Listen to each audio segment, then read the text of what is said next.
Can you guys hear me? Okay. Yeah. Okay. Cool. So my name is Aya. I'm a principal at Microsoft Ventures. And before we get started, I'm just wondering how many people in this group are working on a startup or have worked at a startup? Okay, very cool. How many people are thinking about joining a startup or want to do something to do with startups? Great. How many people are just fundamentally opposed to raising their hand? Good. So I'm a part of Microsoft Ventures, which is a startup initiative at Microsoft. So we work mostly with early stage startups. So we operate in 7 countries around the world. So we're in Tel Aviv, Bangalore, Beijing, as well as Berlin, Paris, and London. And we have one accelerator here in Seattle. So our mission is to work with startups and help them grow into big companies.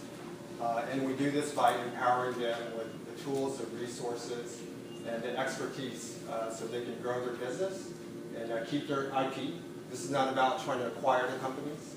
It's about helping them become companies so they can blossom and become big eventually. As part of this work, we evaluate around 7,000 startups that apply to our program. We accept around 2% of the applications.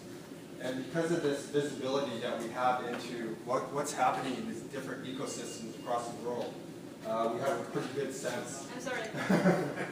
We have a pretty good sense of how entrepreneurship is changing, how people are thinking about careers and thinking about their professional life across the world. And because of that kind of visibility, it's really interesting. Because the one thing that we're noticing is that there's a lot of differences between how entrepreneurship is being reflected in that culture. So for example, if you go to somewhere like Tel Aviv in Israel, which is called the Startup Nation, it's very easy to start a business. You almost expect people to join a startup and be part of the startup culture or know somebody that's part of a startup. But if you go to Japan, which is where I grew up, and I work with a lot of early stage Japanese startups, it's very hard to create a company, right? Because although Japan has a rich culture of doing very innovative stuff using technology, there's a long history of Sony and Panasonic and Nintendo, but there's very little startup culture, right? That's because the culture to create a company is just not there. People are not thinking that way yet. So there's different, I think, degrees of how people are thinking about starting companies. But the one thing in common all across the world is that this is touching everybody. So every culture, in one way or another, is being touched by what it means to innovate and what it means to create a company. And part of that is the fact that it's not only taking place, it's happening, that this is growing. And that's what I want to talk about a little bit today. So I think everything we know about entrepreneurship, right? So that's changing as we speak, right? It's so much easier to create a company now. You don't have to have all that much money, right? You can create it almost in hours and put it out on the web and see if people want to even touch and play with your product. And that's a way that you can get customer validation. But when people like Bill and Paul Allen founded Microsoft in the 70s, it was a very different story, right? It was super hard to create a company. First of all, they had to have like a really killer idea, right? A novel idea that nobody else was thinking about, or a really interesting theory around doing something that was related to business, right? And the first thing that they had to do is get a patent, right? Like people still do patents now, but they're not as valuable, right? But back then, that was a table stake. You had to start by getting a patent, which took months, or even years to get. Then finally, when you get to the place where you actually have a product to showcase, how do you get the word out, right? Like nobody's following your Tumblr. There's no tweet to be sent out. Nobody's blogging about what you're doing. So you had to actually build out a team and hire marketing people and hire salespeople, right? And also an IT department to just maintain all that expensive equipment and servers, right? And because of that kind of need, and this is Sam Altman, who recently tweeted this. He's the head of Y Combinator, probably the most famous accelerator in the Valley. But this is how much money these companies raised, right? And this is a long time ago. But the point is that in order for them to even get the product out, they had to spend this much money, right? We live in an age where Uber has raised around, I think, 2.8 billion, right? And Snapchat has something around like 815 million in their bank, and they haven't even IPO'd. But for them to create that product, it was almost zero, right? But back then, you had to spend a lot of money to even get the product out. So in this way, it was very hard. It was very expensive to get a company going. But now, it's very easy. It's very cheap. There's a lot of cloud space. You can just put your stuff up on the cloud, and you don't have to worry about servers. There's a lot of tools and resources. And I call this phenomenon the Yo era, right? Like this Yo. How many people know about the Yo app? Okay. So the Yo app was created in 8 hours, right? And it wasn't created for like some really big business need. There was actually a founder of a company called Mobley, and he wanted to communicate with his wife better, right? Because he was having trouble communicating with her on a regular basis. So a developer said, okay, I'll create a communication app for you. And all it's going to say is Yo.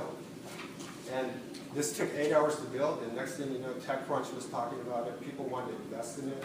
People from other countries, they were creating a version of what Yo was. So the point is that a product can be made super easy, and if it resonates with users and people, like there's going to be traction, right? And how do you take advantage of that? You don't have to invest a lot of dollars in meetings to get a product going. Of course, this is not always the situation, but this is one example of what's happening now, which is a phenomenon that we're living in at the moment. So today you can start your own company, right, pretty easily. But you don't even have to have a terribly new idea or a novel idea, right? There's a company called Accomplish. I don't know how many guys have heard of this, but it's an email, yes, application. And what was brilliant about Accomplish is that they didn't do anything that new, but they just created the most friendly and intuitive experience for email, Outlook email, on an iOS and Android device, right? This is something that Microsoft probably should have done. But they understood the strategy around Microsoft, and they figured out that Microsoft wasn't going to do as good of a job, so they created something that resonated with the public. And last winter, Microsoft purchased, they acquired Accomplish because of this achievement. So they didn't invent anything new, but they just did it a lot better than the others. And I think a lot like me, a lot of you guys have multiple messaging apps on your phone. So I use Line, WhatsApp, WeChat, they all kind of do the same thing, but there's enough demand, right? So even if you're a startup, you don't have to come up with something brand new as long as you create some kind of value that people want to use and appreciate. So this is not a zero-sum game. I think there's a lot of room for growth, although there is a lot of applications for startups in the market.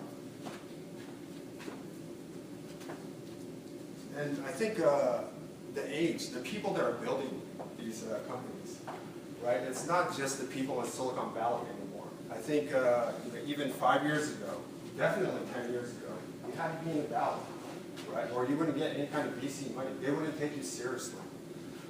And now, it's not about being in a certain place, a certain location. You can start a company on your own couch, right? With your co-founder halfway across the world. You can have a dev team in India that's building stuff while you're trying to ship something here.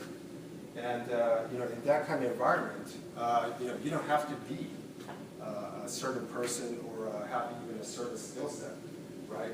One of my coworkers, he has a son, Rashid, who's 11 years old. And he's already working on his first company. He has a drone startup. And he's not just talking about it, he's going out and pitching it to adults. He's joining hackathons, right? This is some of the skill set he learned at school. So he's probably not the normal prototypical kid, but that's the kind of stuff that we're increasingly seeing happen, where entrepreneurship is not just a skill that you learn as you become an adult, but you can learn it as a kid. I also have another startup that is part of our Seattle Accelerator program. So they're called Lionheart. So they do a healthcare management app, right? And the founder and the CEO of this company is a young mother with 3 children. She's 6 months pregnant now. She's about to give birth about 10 days from the demo day, right? And she's coding and building this company along with entrepreneurs just like yourself, day in, day out. And that was not somebody that would have traditionally built a company in the past. And why she built that company was because one of her sons had a life-threatening medical condition, and she wanted to do something about it. She looked at the market; there was nothing there. So she said, instead of like waiting for somebody smarter or more qualified to build it, she said, "I'll do it myself." So she was able to get the help, and now she's in an accelerator program that she's about to pitch to VCs.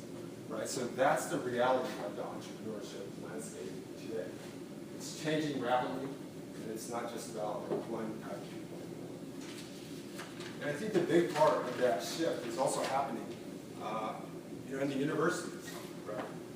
So I think MBA was kind of the tried and true model in the past. If you're a certain age and you want to get a certain job, this is what you did. But now you have an option. And I think if you're in the process of getting an MBA, go do it, rock on, nothing wrong with that. You're always going to have a safe and soft landing. But when you think about the cost and just the resources and the time that you're going to put into it, and you're probably going to incur a student debt loan of $100,000 or more. What if you took that same time and the same energy and resources and created a company, right? If that's the kind of stuff that you're into, if you're entrepreneur-minded. And you're probably the value you're going to get out of just creating a company, even if it fails, it's going to be so much more valuable in your professional career rather than studying business theories or taking exams, or on top of that, taking on a debt. You can have something that's valuable you can take on to your next journey in your next professional life. So I think that's a question that I think a lot of people that are asking that they didn't ask even 3 years ago. So with all that happening, how does that look on a global scale, right? So there's 4.5 billion people that are eligible to work, right, across the world. And of this, 400 million have identified themselves as entrepreneurs, right? That's incredible, right? That means that they want to be in charge of their destiny, of how they live their lives. And you can even see high schoolers that we surveyed. It said 72% of high schoolers today said they want to create their own company. Right? It's not about joining the biggest company and getting the biggest benefit package or getting the biggest pay. It's more about the quality of life. And if you can be in charge of it, that's what they want to do. So that's the type of environment we're looking at. And in this environment, we're not even factoring in the 2 billion, what we call Generation Z, right? So they're babies at this moment.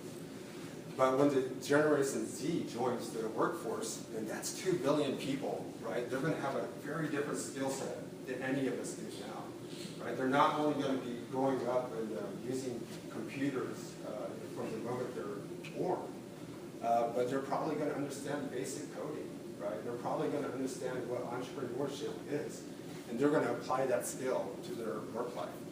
So that's what we're up against, right? And I think the takeaway is that entrepreneurship is not just going to be this thing you do as an adult and you learn on its own. It's going to be taught in school, just like writing is, or reading, or arithmetic. It's going to be a basic core skill set that you need to have as a productive member of the workforce in the future.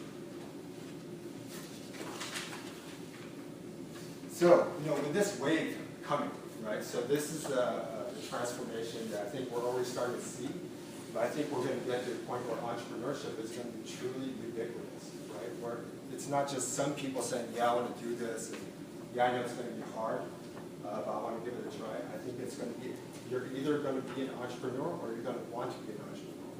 It's pretty much going to break down into those two schools of thoughts in the next 10, 15 years. Right, so how do you prepare for this, right? You're either going to be part of the wave, that moves forward with that kind of thinking, or you're going to get pulled under, right, with the currents, and just be something that you might not want to be doing. So I don't have all the answers, obviously. If anybody tells you they have the answers, they're probably wrong, so run away. But I do have some few thoughts on what you might be able to do today to be part of that next wave of entrepreneurship. Accelerate yourself, right? It's not just about joining accelerators or being part of an incubation program, right? Because the hurdle's really high. Not everybody can benefit from that. But there's stuff that you can do day in, day out on your own. And I think one, and I'm sure a lot of you are already doing the fact that you're here, you're doing this, but be part of a community, right? There's a lot of good places, even just in Seattle, between the New Tech Seattle, all the GeekWire events. There's a lot of meetups that happen where there's like-minded people that are thinking about this and thinking about this future that's going to come, who probably want to help you and be part of your journey as well. Because if they're there, they're probably thinking the same way that you are. And of course, be religious about reading, what's going on, whether it's a TechCrunch or TechMe, or different newsletters like the Startup Digest. Sign up to these, so you're always kind of on top of what's happening with events and what kind of stuff is happening.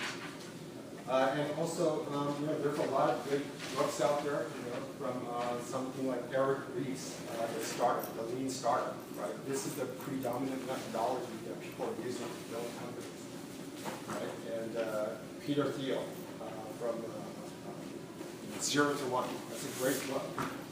So there's all these resources out there so that you can do on your own to kind of get into that mentality. And also network, a lot. Go to a lot of events. Go to a startup weekend. I think Up Global is part of the UW Startup Hall, right? So you have access pretty close by to this community and take advantage of it, right? Because a lot of what being an entrepreneur is being comfortable and being uncomfortable, right? You're going to get a lot of rejections. You're going to have a lot of awkward conversations with people because you're always pitching them. You're always trying to get people to do what they don't have any idea that that's even an option.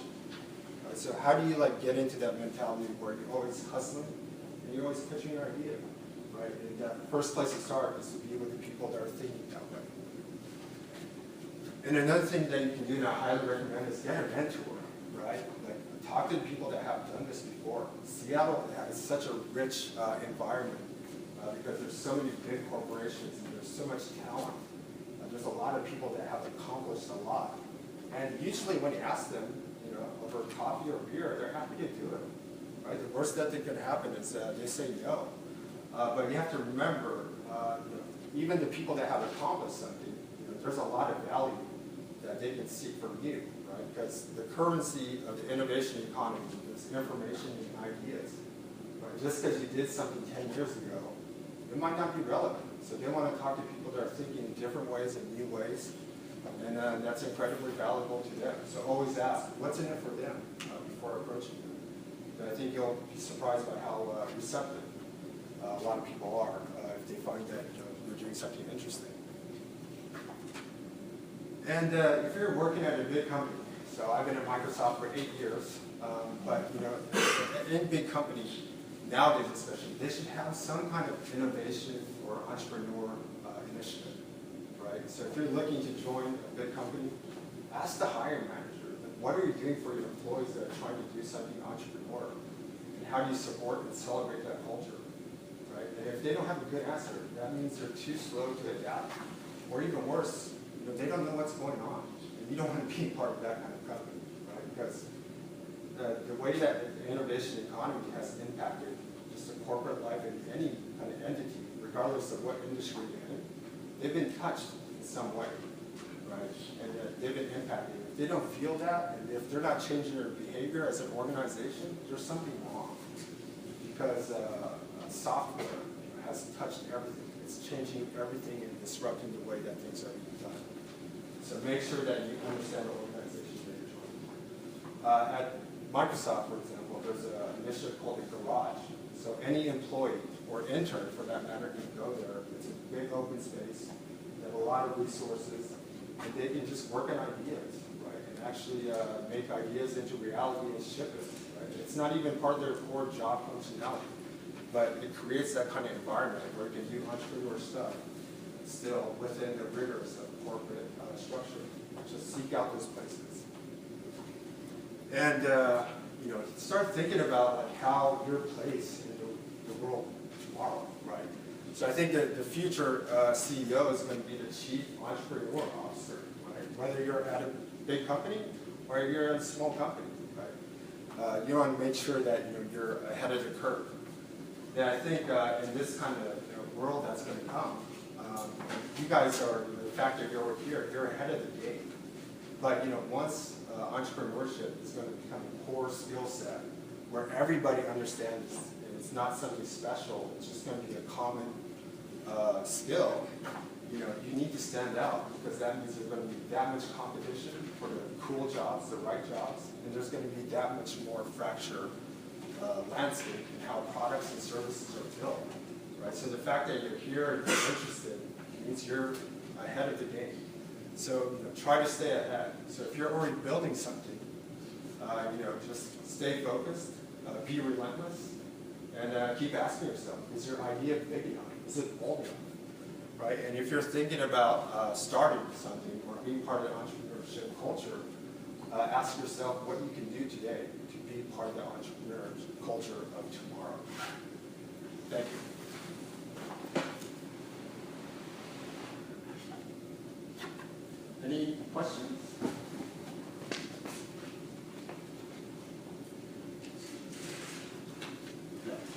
So where would the large corporations stand when you're talking about entrepreneurship and startups coming in at a new wave? Would they be more in the future be just financial support, or would they come up with like packages like accelerator programs or? Yeah, so it's interesting. I think every corporation now pretty much has some kind of entrepreneurship initiative. So at Microsoft, we don't provide capital, but we do accelerator programs.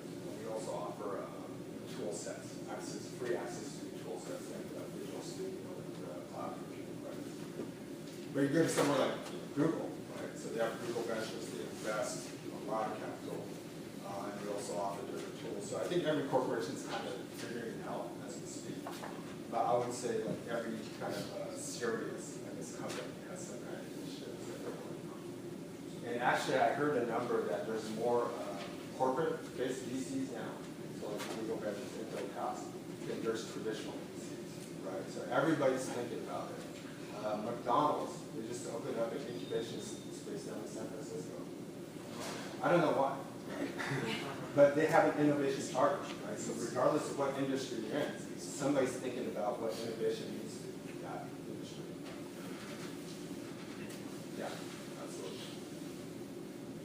Yes. Can I ask about what kind of people do you work with? Is it mostly like college graduates, or is it more people that come from big companies that like start or that are entrepreneurs? Yeah, so in our case, we tend to focus on the area that we understand most, which tends to be in the enterprise B2B space. So it tends to be people that have done something in the enterprise space, but we also work with a lot of students too. We have a student focus initiative called Imagine Cup. So it's like an event where we try to reach out to universities and try to get entrepreneur students building stuff. So one of the prizes that we have for the Imagine Cup annual conference is that they get to sit in one of our accelerator programs for a month, which is tremendously beneficial because the learning you get from the people that you're with in an accelerated environment is pretty incredible. It's probably sometimes more valuable than what you get in terms of services and access to engineers and things like that. So like, can I ask what kind of startups you work with? Is it more startups like Microsoft can support, like cloud computing and startups, or do you guys also work with Bible startups and other areas? Yeah, so we tend to focus on, so enterprise, of course, a lot of stuff in the cloud, what the company understands the most. Home automation, so IoT, wearable is another one. Gaming and entertainment, Xbox. Virtual reality, Xbox. Yeah, less so in the bio area. I would say less so in consumer space as well. But depending on the ecosystem that we're in, the type of companies that crop up and who are doing well, it's very different, right? So if you go to Paris, you get like a lot of kind of consumer entertainment related startups for whatever reason, like music. And if you go to Berlin, you have a lot of fintech and a lot of design oriented stuff.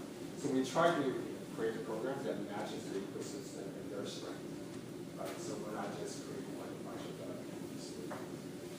they're kind of failures.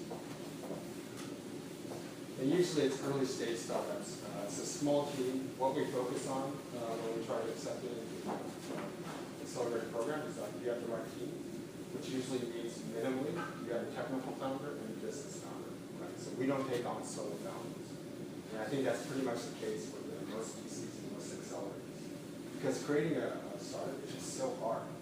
Just having one person, if something goes wrong or anything goes sideways, that's not the type of risk that people want to take. So they want 2 people on the team minimum. And the other thing is like you have the right vision.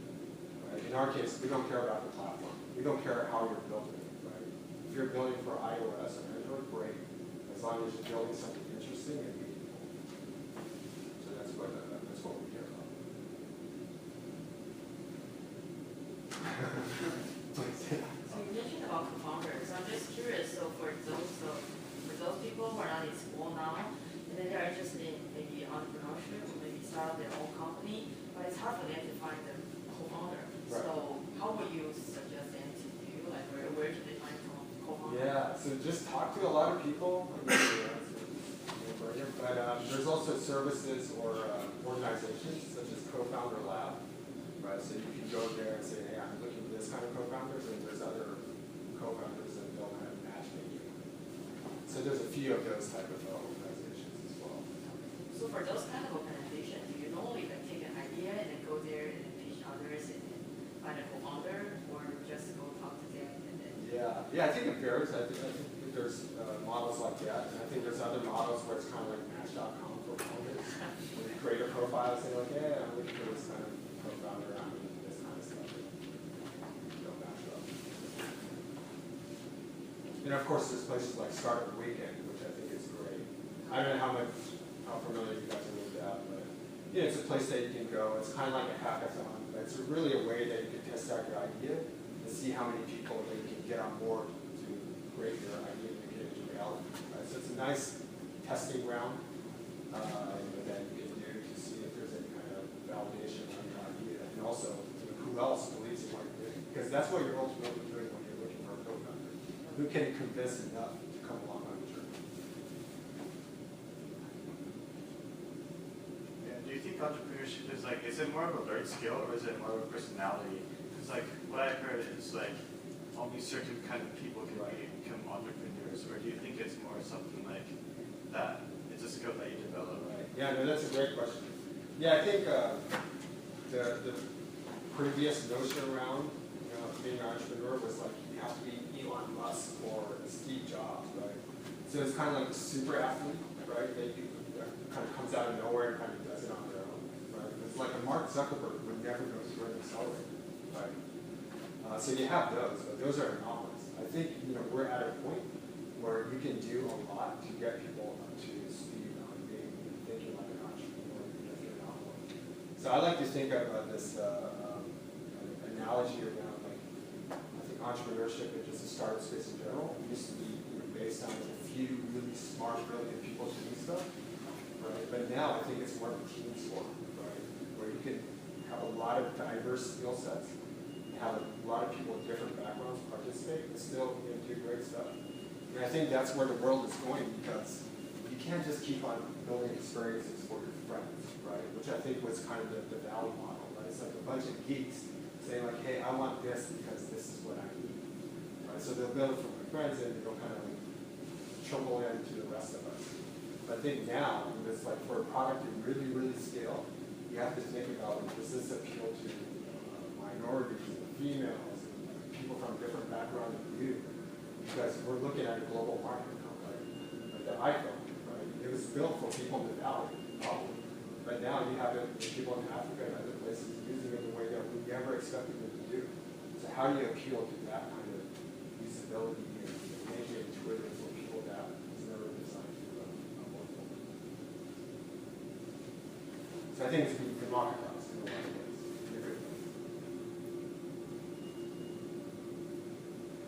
Anything else? Yes. May I ask your background in a little bit of how you got to this point? Are you like evangelist? Yeah, I hate that term. It means like just talk about stuff and you never do it. But so my background is I've been at Microsoft for 8 years. I've been mostly in the online marketing space. So I was doing the product manager on MSN, Bing, the search engine, for 3-4 years. Then I started working with startups because we had an API and everybody was using Google. Right? If you had any kind of app, there's some kind of mapping or search functionality, people just use Google. So that's what we did. So I was like, no, there's actually something else. Right? Here's the choice. So I started just going down to accelerators and universities and like, hey, you should try this. And people were open to it. Right? People want choices. And once there's more competition, it creates better products on both sides, so everybody wins. And then this opportunity came up with Microsoft Ventures. I was working with startups, so I researched a lot in the VC community and what that was. And I've been working with startups. Okay, and so you're mainly, did you start from computer science background? Yeah, I was actually a philosophy major. So I was already set for life, right? Then I was doing design work, so that's how I got working with computers. So I was working on that, a lot of print design, that involves web design. So what I do now is I run a marketing team, as well as I go and source startups that are good candidates for our program. Yes? May I ask, do you have the vision for that when you were majoring in philosophy at the beginning? I had no vision. I was taking philosophy, come on. I had no idea what I wanted.